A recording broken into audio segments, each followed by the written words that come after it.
Estate Agency X, the UK's #1 estate agency podcast discussing the future of estate agency, entrepreneurship and business with hosts Mark Burgess and Rob Brady. Welcome to this episode of Estate Agency X. Today I'm talking to Dave Long from Newboulds Co, which are based in Shepperton. Dave's got around 22 years experience in estate agency. He's worked for corporates, he's worked for independents, but now his company works in what many people would consider a very futuristic estate agency. They use lots of technology and automation to make their lives easier. There's a small team, but they're still able to spend time with their children and have time off and lead a lifestyle business. So I really want to dig into some of those learnings over the years and find out exactly how this works for his organisation. Dave, welcome to the show. Thank you. Are you all right just to start us off by giving people a little bit of a background on maybe how long you've been in a estate agency, where you started, how you ended up where you are today? Yeah, of course. So I started 2002 for a company, independent, 47 branches covering Surrey and West London. I was there 2-3 years, then moved to a countrywide subsidiary. I was there for 2.5 years, realised that corporate path probably wasn't the right path for me. And then ended up working for a one-office independent agent for 10.5 years. Wow. And that really got me up to speed with the business side of things, not just estate agency.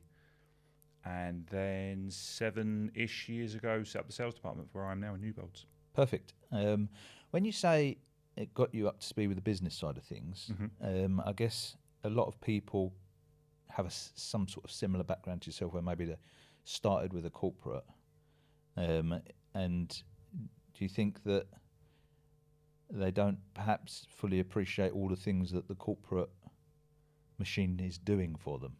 Is that what Massively. you mean? Yeah, absolutely. So, the corporate, even the first company I worked for, they're great at having you in a little bubble, and everything within inside there is, we're number one, we're the best, everyone outside. But everything, as you say, is there for you. The everything they put into making sure the phone's ringing for valuations is huge. And then when you then step into a one-office operation, there's 3-4 of you. You then realise you just appreciate the phone actually ringing, and what it takes to make that happen. Yeah. So the 10 years I had at my last place, I probably wouldn't have been able to do what I do now without them, and realising what you've got to do to put into it. Yeah. Do you think? And where every penny counts. Do you think that that's something that a lot of people have to learn? That it seems so obvious. I mean, no one would probably readily admit it, but do you think it's a lot of people feel like, if they come from the corporate background, this is the way it works? It's amazing. Like, people phone us up, they put their house on the market. So if we had just open up that office over the road, like, they'll phone us. They'll phone us and we'll keep all the money. Yeah. You don't realise, like, no, you're going to have to figure out how marketing works and everything. Yeah, absolutely, and where you should spend that money. The trouble is, anyone coming from corporate, there is no way anyone's going to teach you that. And I still think I was fortunate to have that, because I've gotten so well with the people that I used to work for. No, I wouldn't have got that from anyone else. So it's just walking in, knowing more about business and the finance side of it before doing anything. Yeah. And that means we can now, everything we've done at Newboulds is growing organically. Yeah. And so how long has Newboulds been around now? So 12 years now, and then we set up the sales department 8 years ago. It opened up as a lettings agent. And what sort of, I don't know, how have you got on over that 8-year period of time from starting it to now? Well, we've had Brexit, COVID, spike in interest rates. As I say, there's only 3 of us. We all work in the company. We run the company. We don't employ anyone. So it's relatively easy for us to have conversations daily to decide on what path we're going. When they initially invited me to come in, they knew how I wanted the business to work from my point of view. They were on board with that. It was just working out how to do that. I saw a seminar maybe 2015, 2016 with Josh Fegan, which was all about taking the transactional part of the business away and working on nurturing, which I didn't know what the word meant back then. But it was impossible to do at my last firm just because of the way everything was set up. So starting afresh, day one, no preconceived ideas, it was easier to start that from the beginning. But it must have still been quite difficult maybe to convince those people that hadn't been to the conference, because, you know, you say take away the transaction. I mean, obviously you need transactions, otherwise you go out of business, but the focus being on, I guess it is like a miniature corporate, isn't it? Because corporate, the business comes to you, and you go independent and you go hunting for it, and doing everything you can to find it and knocking on houses and getting second-hand properties and stuff. And you wanted to somehow try and switch back. Is that what you were sort of aiming towards, or? Yeah, Obviously when you're starting up, that you're door knocking, everything, you don't have a choice. You have to go out there and do it. But I guess in the background, you want to be setting yourself up and advertising in the right places. And that, you know, historically that was always papers, but now it's more Facebook ads and Google ads. But you can now tailor what your advert is. It's not just a picture of a property in a paper. So having that in the background while trying to do everything you can to keep cash flow coming in at the beginning. Yeah. And was it always your intention to keep it small and scale through technology, or, you know, did you have other plans? How, you know, did you think that you were going to grow the team, or what's it was always going to be us. Customer service was kind of at the forefront of what we wanted to do. We wanted to be the point of call for everything, for every client. So it's just finding the tipping point of how many properties we can manage before we lose that customer service. Of course, yeah.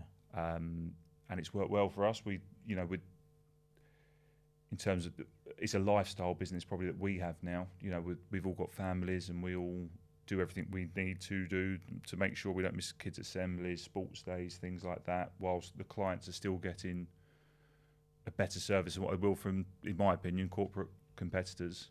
Yeah. Because I can be on the email at 6 in the morning if I need to, or 9 at night. They wouldn't get that anywhere else. No, of course. You say that you guys still get to, you know, have a lifestyle business, and I guess there'd be a lot of people that have attempted what you're doing. One of the reasons why I was interested in talking to you on the podcast, really, because why both of us were, because you actually do manage to have that balance in your life with a small team. But I meet so many people that they had the same background. They worked in a corporate. They went and started their own business to have a bit more freedom, and they have absolutely the opposite of that.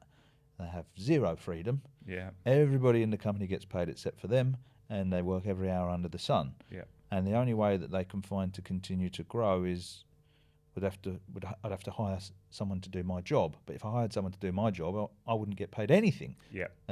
So how have you managed to escape that trap of not needing more and more people? For us, it's technology. So we believe in what we do, the three of us, and what we can offer a client. But to complement that, we've just invested heavily in our technology, and the admin side of things, it takes care of everything. So let's break that down then. Let's go back. Let's go back to before you were using some of that technology. You're obviously very familiar with how traditional estate agency works, and manpower and everything's done paper-based, and all right, they've got computers, but effectively it's still a manual process. Everything's a manual process. Talk us through maybe some of the things that you don't have to do that perhaps another estate agent is having to do. We don't do any letter dropping. We don't do any door knocking anymore. We don't even have a morning meeting in our office. It's so it's probably quite alien compared to what a lot of agents, if they walked into us now, it would be really different from their average day. And if I was having a morning meeting in an estate agency, if we go back to when I was an agent, or Rob, or you know, I want to know who you're chasing up today from the viewings over the weekend. I want to know what valuations you're chasing up. Or who's looking after all of that?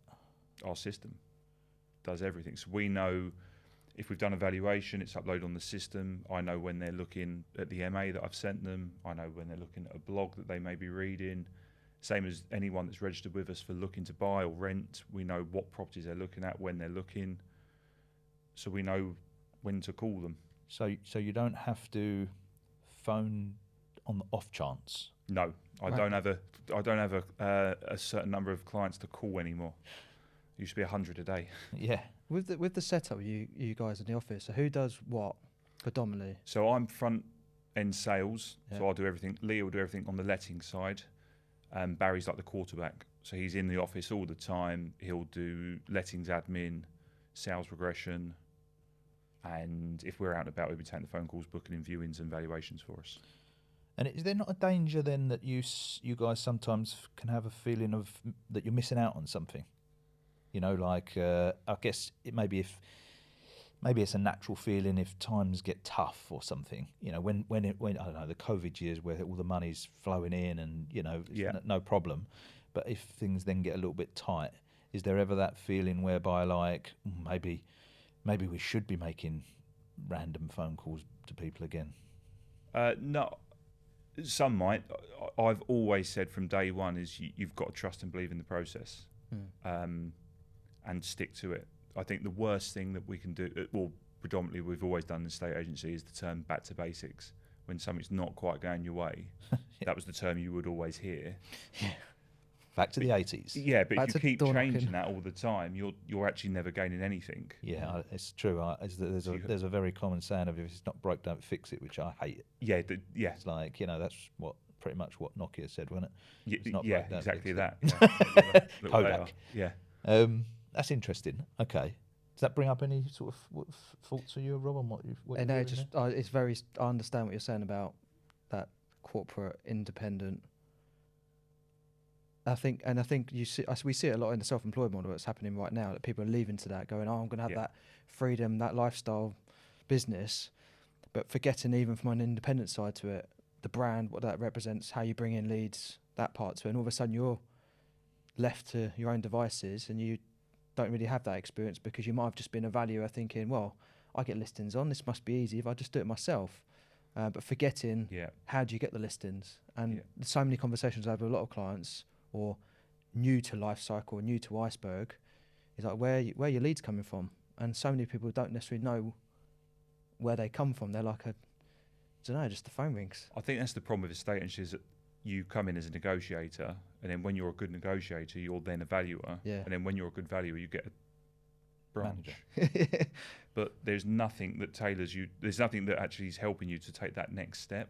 Yeah, entrepreneurial side to it all. Yeah. Like how do you actually physically run this Which I guess office? is, you know, by design, if you're a corporate agent, you would. That's fine, isn't That's it? it. That's I what don't you've need got to to train do. you how to set up But you could really turn up your own branch being the best value ever, but not know how to manage people. Yeah. I think And it all falls down. I think a good point that you're making there as well is a lot of people, including myself, for many years, got confused over sales and leads. You know, we're not doing enough sales. We've got to make more phone calls. Yeah. We've got to speak to more people. It's like we are making enough sales. We're not getting enough leads. Yeah. Like, you know, the people that we're seeing, 33% of them are going ahead. 33% of them are having to think about it. 33% are going with somebody else. That's perfectly normal. That's But there's not enough of them coming to the door, or not enough of the right ones that are coming to the door. When you're first setting up an estate agency, quite often you're thinking to yourself, well, look, the phone rings, I go round, I tell them I'm going to sell it, they pay me a fee. So if I just go round and tell them I'll sell it and I'll charge them less, I'll win. Yeah. But then you're not going to get any leads, like we've just spoken about before. That how are people going to know about you? Oh, they'll know about me. I'll drop some leaflets. It's not enough. I'll do more leaflets. It's I'll not do more door Yeah, knocking. Yeah. I'll go even lower on the fee. Yeah. The worst thing you can do is go lower and lower on the fee. People don't care. They don't want it. You just get less money. Well, that and and they almost don't believe it either. You know, if you went out and said I'll do 0% for a certain time period, I can guarantee it won't make that much difference, and you'll only get the clients you don't want anyway. Yeah, we had a client on once on a previous broadcast, didn't we? Who worked for an agency, and they said we're going to do it for free. No one they got nothing, Take up on it. nothing anywhere, until one day the director got so fed up with it, he come in and said, "That's it, 2% or nothing," and they started getting listings. Yeah. How crazy is that? It's mad, yeah.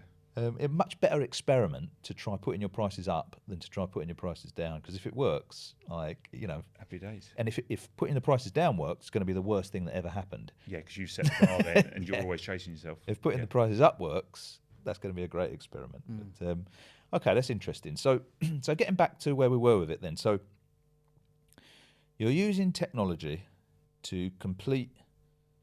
It sounds like you're using technology to pinpoint the work that you actually need to do and take away the manpower costs of finding the things that you were trying to find anyway. Yeah. You know, I had to have someone in the office to call all of my viewings from the weekend to find out which ones of them wanted to make an offer and find out their feedback. Yeah. And you're saying that your system is going to gather the feedback from all of those people. You can review the feedback in order to tell the vendor, and anyone that wants to make an offer can do so through the same system. Yeah. They can do so through the same system. Yep. So they can just say, "I would like to make an offer on this property," and then someone will manually phone them and take down the details, or how? Yeah. Well, the last offer we've just received is filled in the feedback form on our system. It sent them then a form to fill in for an offer, and on that gave us all their solicitor's details, mortgage broker details, and even uploaded an agreement in principle. Wow. And so you can you come in the Just morning. one phone call, chain check, your offer's present all offer. in there. Crazy. I mean, that alone. I had all that ready before the day started. Yeah. So what I'm finding quite interesting with it is, predominantly most people, you find that they want to grow a team. I want to have people around me. You know what I mean? Like I see it as an ego thing, quite a thing. To some extent, I want to be seen as this big, massive agent. But then that, like you said, comes with the staffing costs. And when things are tougher, you're paying out these wage bill, and you're not sort of covering it. Equally, at the same time, when you do employ staff, if you are someone who's come from a position where you don't necessarily know how to manage people and different heads of people and what's going on in their lives, that comes a real stressful thing to be then dealing with as an owner of a business. It's another thing to have to learn, isn't and like it? you've almost like gone, this is what I want lifestyle wise, family, ease of life, and you said like, I answer an email at 6 o'clock in the morning, I do one at 9 o'clock at night. So it's not like you're saying I'm not working. No, not at all. You've chosen that as your direct route and then built around it. Yeah. Which goes all the way back to that conference, right? Yeah. Of like, getting people to come to you rather than you chasing after everybody. Yeah. You chasing after everybody is going to obviously lead to that. It's going to lead to that same manpower issue, isn't it? Like, if I'm going to chase after everybody, the more people I can get chasing after everybody, the more people I'm going to be able to chase. Yeah, exactly. More phone calls. But what you've done is, you haven't said this, but I just know it from talking to you before. You're growing a database of people. Yeah. And the technology's chasing the people. Yeah. And the technology's adding people to that database. Technology's adding people to the database because they're filling out forms when they want to get alerts about your properties. Correct, and you're not having to register people manually into a system anymore, or Nope. you don't have to manually send property matches. Nope. Systems automatically registering people. Yeah. Systems automatically keeping them updated about properties. Systems automatically telling you which people are looking at properties. You can then come in and make the 10 phone calls to book the viewings. Yeah, absolutely. Systems then automatically chasing up for viewing feedback. If they want to make an offer, it's taking down all the details of that offer. Yeah. And you're coming in and it's all there. You've got all the information. Yeah. So you've been in a estate agency for, let's work that out, for 22 years. 22 years. 2 decades. And doesn't it seem crazy to you that most agents aren't working that way? Yeah. But they must also think that you're crazy. Yeah. Why would they think you're crazy? They'll just see us as a small little operation, not a huge amount of properties on our books. But wouldn't that be even more reason to do that? If you went back to, let's just say... To anyone outside our industry, yeah, but our industry it's all about big, I want 100 properties for sale, that to me is the worst thing ever. But even if you, let's just say circumstances came about where you went back to running an area for one of these bigger organisations, wouldn't you immediately think, I can cut your costs Dramatic. by Was it 50%? 42 branch or independent you started? Yeah, the first one, 47. So It you was. imagine 47, if that 47 brancher was using the technology that you're using, Yeah. it would, well, aside from the cost saving, the customer experience, I imagine, would be considerably better.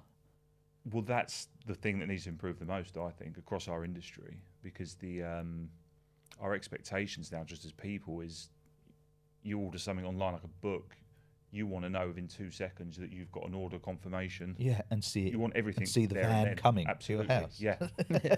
But corporates don't seem to be able to offer that. No. But the solutions are out there, but they just don't take them on board. And is that because they just don't need to? The bar's quite low. The public are accepting of the way that it is. Our industry is a really low bar. You know, if we get, we've got some amazing testimonials, and you hear it's the best estate agents I've worked with, and you think, oh yeah, great, but the bar's not exactly that high, is it? No. So it's not hard to improve upon what they've had. Because it is possible for somebody to set up an estate agents with a pad and a pen, really. Yeah. I know agents out there that are doing it, but whether they'll still be in business by the end of this year, I don't know. They're not. Yeah. And I guess I'm just trying to think, the kind of the things that you have learned through your journey that you can shine a light on for somebody out there that perhaps, you don't know what you don't know, do you? No. You go into a estate agency, however you end up getting into it, you learn from probably your valuer or branch manager, the techniques that they've got, whatever it is that whatever weird quirks they've got, they pass on to you, and then that becomes normal. And unless you're specifically into really exploring self-development, that's the way it's always going to be, right? So there must have been a curve somewhere. You mentioned the Josh Fegan conference you went to. Is there any other moments that sort of bright? I think the other moment for us was COVID. So when we had to shut the office, most agents weren't doing that much. We would webinars with you guys, and Rob would always recommend different books to read, and I think that's where it changed our path, and we realised then that we could have the lifestyle that we wanted whilst running the business. But everything we looked at, I would say, to improve our business was nothing to do with estate agency. It was all a part, it was different books that we would read from different industries, talk to different people on the webinars that we'd have with you guys. That's really probably what opened our eyes and made us hone in on what we do. Was it because of like the transition of being predominantly in an office, and that's how most agencies would run? Yeah, it was, wasn't it? Yeah. And then you're at home, and then obviously you're having to use various different things and adapting it. Yep. I think a lot of people I've spoken to have found, I mean, I'm one of those people as well. We're both one of those people, where you start to look at, icebergs transformation in just that COVID period of it. We were almost going into that process anyway, but it's nice to actually hear of an agent that is doing that and believing that. Yeah. And actually COVID's been seen as a positive thing. I wonder if that side of it, definitely. I wonder if that, in a weird way, if COVID helped speed things up for a estate agency, but getting over COVID slowed it down again. Because if you think about that, without COVID, everything in an estate agency effectively is the same as it was in the 80s. Yeah. I know you've got computers and most agents have got some sort of software they're using, but generally speaking, it's the same process. You're just putting it into a database instead of into a movement book. Yeah, absolutely. So having that moment where in the very early days of COVID, when it was really scary, where it was like the world is never going to be the same again, made everybody think, so what will this world look like? And like you say, suddenly you step out of a estate agency for a minute and this machine, this hamster wheel, and you go, whoa, what's the rest of the world doing? And suddenly you go, hold on a minute, Did you know this shit exists? You can do this. But it gave us a chance to work on the business rather than in it. Because I felt like we were moving towards a point whereby people were not going to need to visit houses to do valuations anymore. That was just going to become a normal thing. Yeah. And then it went back. Yeah, but we still do the odd one like that. Really? Yeah, absolutely. Not for COVID or social distancing reasons anymore, but just if that's what they need. We've had clients abroad, can't get us access into a property, so send us photos and everything, and we can do it that way. Because, like, my journey, when I first set up Iceberg, we used to go and see people. So, we had a traditional sales team that would be phoning estate agents trying to get appointments for this magazine system that we had. Yeah. And if someone was interested, we'd go and visit them, and we'd sit with them, and we'd show them how the system worked, have a bit of a chat, a cup of tea, follow them up the next day, see if they wanted to go ahead. And that's just how it worked. And that was just normal. And then one day I said, we're not doing that anymore. We're going to just speak to people over the phone. And they were like, you can't do that. You won't make any sales. And then we looked into it and we found, I think it was a system that was, I can't even remember what it was called now, but it was a bit like Zoom. And there was a bit of messing about with it, but we could do some sort of online presentation. We just started doing that. And eventually we went to Zoom, probably 2017, 16, something like that, to just doing Zoom calls. And it was just normal for me. Yeah. And I know people were sort of thinking, but that's not estate agency. But because I'd been through that, I could see, but it is estate agency. What is estate? Yeah. You don't need to go to the house. You're going to the house to build rapport. Yeah. Just like I was going to people's offices to build rapport. And there's an argument for it. But it will stop you scaling. It stops you being nationwide. Yeah. Well, we exchanged contracts on a property yesterday. I've not met the client. Right. Amazing.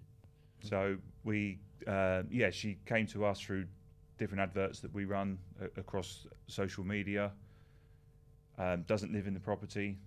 Posted the keys to us. We went and valued it for her. Got it on the market. That's mad. Exchanged contracts 22 days after the sale agreed.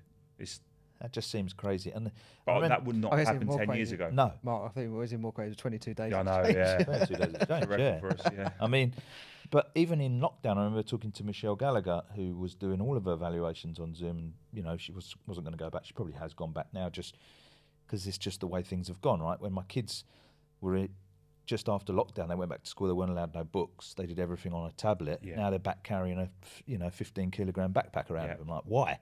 There's no need. Just because it's the way it is, right? Yeah. We've always done it that way. Yeah. So I wonder whether, like, COVID sort of speeded it up, but equally coming out of that, slowed it back down again, where we can just go, let's just get back straight back on the hamster wheel. It's a bit like maybe someone doing like an exercise routine or fitness or something like that. They're going to reach a goal, and then they always say that after that goal, within a year, you tend to put some of your weight back on, or you tend to fall out of those habits purely because you stretched. But there's always a back step somewhere that's like a bit more comfortable. Yeah. That's not 100 miles an hour. It's like 50, and 50 is like a compromise. It just seems. I'm just interested though, like, on that whole. You've adopted that technology, and it doesn't sound like you're about to take a backward step with it. So it does make me just interested to know, like, because I was sort of aiming towards it when I was like, are there not points where it's like, I'm still gonna phone everybody for viewing feedback anyway, or I'm still gonna see if this person wants to make an offer, even though that, like, it feels like you've got comfortable with, I don't need to. I think we've proved it works. So you're always gonna get weeks or things where there'll be quite a week than another, but we're in an industry where if people aren't sure what's going to happen, they're going to sit on their hands and not do anything. We've got an election coming this year. Yeah. That's what everyone does. That's not because of what we're doing and how we're working with technology. That's just because of what they're doing. But in the meantime, whilst they're deciding what to do, our technology is doing more than what a letter drop or a door knock would do. And how do you keep that confidence? That's a hard thing. That's a high level of confidence to maintain that belief. I think that's the beauty of us having a small team, because there isn't any negative voices. We all believe in it, and we know that's the way forward, and we keep doing it. Yeah, you know that the rest of you are doing what they can do. Yeah, it does more than what we could do as an individual. Yeah, I think we've got 7,000 contacts on our system. I cannot contact 7,000 people with the correct message whenever they need it. But even a It's team impossible. even a team of 3, 4, 5, 3, 10 10, can't do it. yeah. Yeah. But how would your system know to contact the right people with the right messages for those people that are just listening, thinking, I don't get it? So when someone registers into our system, there'll be a vendor or a tenant or a purchaser or a landlord. We've set up journeys so they get correct content Based on sent their out to answers. them, based on their answers. Yeah. So So if someone's registered for a downsizing, they're not going to get content from me about buy-to-let investments. Right. So on this one, how many nurture journeys have you got? 40. 40. Yeah. So like common perception in the industry is nurture journeys. People think they're just singular. I've had a nurture journey. It's just a drip campaign, but Yeah. that the So next level. You're is sending like, them off in different like directions. dynamic ones. I've first of all, I've stumbled across an advert saying that I can register myself for property alerts. Maybe Yeah. I register myself, and in doing so, I answer some questions about my circumstances. Based on my answers as to why I'm moving, what I'm doing about my mortgage, what I'm doing about my house, I'll then start seeing tailored content Yeah. by email, and I'll just continue to get stuff that makes me feel like, well, these guys are really useful for me personally. They've listened. Yeah. They haven't asked for a 2-bedroom flat and And got a 4-bedroom house. And at your end, on the inside of the system, you can then see who's interacting with. It would sound difficult to somebody who can't picture it as to how are you making any sense of that 7,000. Yeah, but the last company I worked for, when we came the back of the Josh Fegan, that's how we wanted to work. You realise really quickly it's impossible because you had even more contacts in that system. Yeah. Where'd you start? Yeah. You got a vendor to call list to 7,000 people. Yeah. And what do you even say on the call? Yeah, absolutely. And ultimately, what you're looking for as an estate agent is listings or viewings. Yep. And so then the system is taking all of that information of those 7,000 people and what they've been doing, looking at their circumstances and saying to you, here is one that we think is probably a good one to call if you want a listing. Here is one that we think is a person that's good to call if you want a viewing. Yep. And all of the administrational process of everything around the outside of it is being automated. It's all done. Yep. Sounds like a good system. Yeah. No, so learnings then. I was about to say that. That was the question I want Yeah. to get onto. Like learnings wise, in that 8-year period from when you From when we set up. when you first Yep. set up, you said you obviously got COVID and you've looked at different books and stuff. What books would you recommend to anyone listening there that they could probably think, okay, I could start to understand what Dave's talking I about? think there's a couple. Think Again by Adam Grant was brilliant, which was unknowing what we know. Is it, Well, what we've always known we think to be true, is it? And just how you look at things differently. And then a couple of years ago, we had a rebrand. And we read a book, Emotion by Design by Greg Hoffman, who was at Nike. And that it seemed like every page we read, we could see our business, what it meant, how we interact with our clients and what they're expecting to see from us. So, yeah, it's kind of everything away from estate agents is what's helped us Yeah, push you wouldn't forward think and grow, like I think. Nike. You know what I Yeah, mean? What's Yeah, that because got I related to was it? guilty, I think actually some even the conference I saw with you in the early days when I first met you was you talk about Nike and Apple and whoever else, and you just think, I'm an estate agent. People want Nike, people want Apple, people don't want estate agencies, but when you break it down, when they want it, and because with the technology we use, we're there when they want it. Yeah, I can remember in one of our earlier conferences, I had a lady there who spent 27 years building systems at McDonald's, and she was talking about it, and she was talking about how they make that system work, how they can employ basically teenagers that are unable to tidy their bedroom, and the company will work like a machine. Yeah. She was running through the process, and at the end, one of the agents came to me and he said, "Yeah, I really liked some of the speakers today, but like the McDonald's lady, I don't understand what cooking fries has got to do with a estate agency." It's like I don't know how to get this to line up. That's a for great. you. You look at McDonald's, and do you think how many restaurants they got around the world? and that you can get the same burger wherever you go. Same experience every time. But you can go to a 5-branch estate agency and get a different experience in each one you go in. And the beauty of McDonald's, you're never disappointed. Yeah. You know what you're getting. Yeah, You know what you're getting. You're going to get the same thing in every single one, and it's not going to cost that much, and it does what it's supposed to do. Yeah. And it just works like a machine. But if you put it to that same perspective, like your brand, your company now, even if you started selling properties in Liverpool, for example, people were registering into the system. Same process. It'd be exactly the same process. They would get the same relatable content. Which will be as relevant to them as it is to anyone right now. Yeah, exactly. Chasing up a viewing would work the same. They'd get contacted about the viewing the same time. They'd get the same process of putting an offer forward. Correct. But take the system away. Yeah, then it's back down to how good's the individual. People. Correct. Yeah. That's an interesting learning, really. And I guess you guys, staying as a small team, haven't, as Rob said before, also haven't got that problem. Not only of, the wage bill, but like the training element, the HR element, the side of it whereby it's like, how do I find people that can do this job properly? Correct. Well, I don't have to worry about it, and I don't feel our service is then diluted. No, because of it. And I guess even if you did decide to scour, you could scour in a different way, because you don't need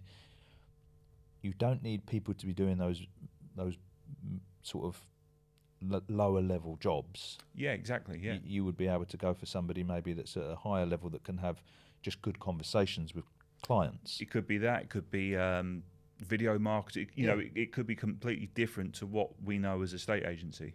Why do you think that not just estate agents, just generally, people see a £20,000 investment in a junior member of staff as better than a £20,000 investment in technology? Laziness. I don't think they could be bothered to learn what's in front of them. But it's just something in their head that sees that for that money, I could have someone sitting here full time. Yeah, and I can see them making 100 phone calls. It's because they can't see what it's doing. I think there's a lot of people. They need to understand everything. I don't. If it works, it works. I don't need to know how it works or why it works. If we know it works, that's fine. There's also a blame in that though, because if you hire a member of staff, you can say, "Oh, they just weren't good enough. It was their fault. It was their fault.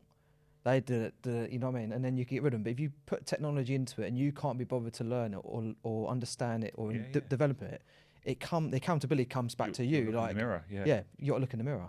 Yeah, it's very true. And I think there's a scary part to it of failure, of actually, could I be bothered really to do it? My issues, Is it they're going to be down to me or down to them? Yeah, exactly. Yeah.